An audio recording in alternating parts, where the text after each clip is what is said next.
Hello दोस्तों, कैसे हैं आप सभी। उम्मीद करता हूँ आप सभी बहुत ही अच्छे होंगे।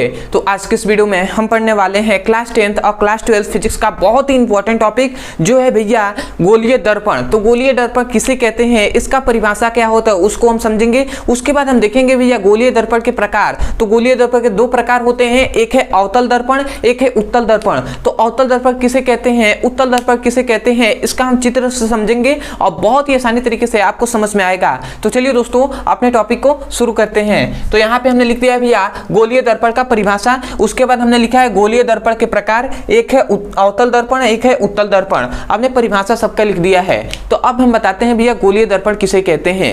तो गोलीय दर्पण का नाम से यह स्पष्ट है, जिसका परावर्तक सतह गोलीय होगा उसे हम गोलीय दर्पण कहेंगे। तो इसका हम परिभाषा कहेंगे, क्या कहेंगे, इसका परिभाषा हम ऐसे कह सकते हैं कि ऐसा परावर्तक, ऐसा गोलीय दर्पण मतलब ऐसा दर्पण जिसका परावर्तक सतह गोलीय हो उसे हम गोलीय दर्पण कहते हैं। ऐसा दर्पण जिसका परावर्तक सतह गोलीय हो उसे हम गोलीय दर्पण कहते हैं। तो यही हमने डेफिनेशन लिखा है, ऐसा दर्पण जिसका परावर्तक सतह क्या हो भैया गोलीय हो उसे हम क्या कहते हैं, गोलीय दर्पण कहते हैं। तो आशा करते हैं गोलीय दर्पण का समझ में आ गया होगा। यदि हम फिगर से बात करें तो ये क्या है, ये गोलीय है, इसका परावर्तक सतह क्या है भैया गोलीय है, तो उसे हम गोलीय दर्पण कहेंगे। अब आता है भैया कि गोलीय दर्पण के प्रकार। तो इसके भैया दो प्रकार होते हैं, एक है भैया अवतल, एक है उत्तल। तो अवतल दर्पण किसे कहते हैं, तो इसका डेफिनेशन बहुत ही सिंपल है। इसको हम कह सकते हैं कि ऐसा दर्पण मतलब ऐसा गोलीय दर्पण हम कहेंगे, क्योंकि भैया गोलीय दर्पण का ही प्रकार है। तो आप ऐसा गोलीय दर्पण कहेंगे तो बेहतर होगा,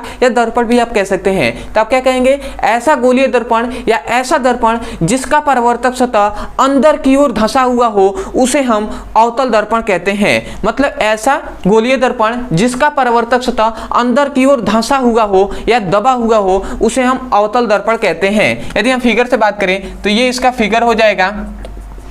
देखिए इधर वाला जो है ये परावर्तक सतह है। तो ये भैया परावर्तक सतह देख रहे हैं अंदर की ओर धंसा हुआ है कि नहीं, तो भैया इसी को हम अवतल दर्पण क्या कहते हैं, अवतल दर्पण कहते हैं। तो आशा करते हैं अवतल दर्पण का आपको डेफिनेशन समझ में आ गया होगा। यही हमने लिखा है, क्या लिखा है, ऐसा दर्पण जिसका परावर्तक सतह क्या हो अंदर की ओर धंसा हुआ हो ये उसे हम क्या कहते हैं, अवतल दर्पण कहते हैं। और यदि उत्तल दर्पण का डेफिनेशन करें तो हम कह सकते हैं कि ऐसा गोलीय दर्पण या ऐसा दर्पण जिसका परावर्तक सतह बाहर की ओर उठा हुआ हो या उभरा हुआ हो उसे हम क्या कहते हैं, उत्तल दर्पण कहते हैं। तो ये हमने डेफिनेशन लिखा है कि ऐसा दर्पण जिसका परावर्तक सतह बाहर की ओर क्या हो उभरा हुआ हो या उठा हुआ हो उसे हम क्या कहते हैं, उत्तल दर्पण कहते हैं। यदि इसका हम परिभाषा करें, इसका फिगर से यदि हम समझे तो भैया ये इसका क्या हो जाएगा, ये इसका क्या हो जाएगा, ये इसका क्या फिगर हो जाएगा। ये इसका परावर्तक सतह ये वाला है, ऐसे प्रकाश की किरण इधर से ही जाएगी और इसमें भी प्रकाश की किरण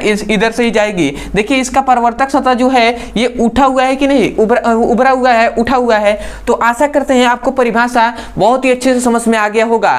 तो मैं यही कहूँगा, यदि सच में आपको इस वीडियो से कुछ भी सीखने मिला हो, यदि समझ में आया है तो भैया चैनल को सब्सक्राइब कर दीजिएगा, वीडियो को लाइक कर दीजिएगा। हो सके तो हमें कमेंट सेक्शन में जरूर बताइएगा कि आपको वीडियो कैसा लगा। दूसरी बात, यदि कोई भी टॉपिक समझ में नहीं आता है, कोई भी टॉपिक, उसका केवल आपको नाम लिखना है यूट्यूब पर, अंत में हमारे चैनल का नाम लिख देना है ब्रदर सर, आपको वो वीडियो मिल जाएगा। वहां से जाकर अच्छे से पढ़ाई कर सकते हैं। जैसे कि आपको मान लेते हैं अवतल दर्पण का उपयोग जानना है या उत्तल दर्पण का, तो केवल लिखिए अवतल दर्पण का उपयोग ब्रदर सर, आपको वीडियो मिल जाएगा। वहां से जाकर अच्छे से आप पढ़ाई कर सकते हैं, ठीक है। अदरवाइज यदि किसी भी क्लास का फिजिक्स और केमिस्ट्री का पढ़ाई करना है तो आपके लिए एक नंबर यहाँ पे दिया जा रहा होगा, इस नंबर पर मैसेज करके मांग सकते हैं। तो चलिए दोस्तों आज के लिए इतना ही, मिलते हैं अगली वीडियो में, तब तक के लिए धन्यवाद। जय हिंद, जय भारत।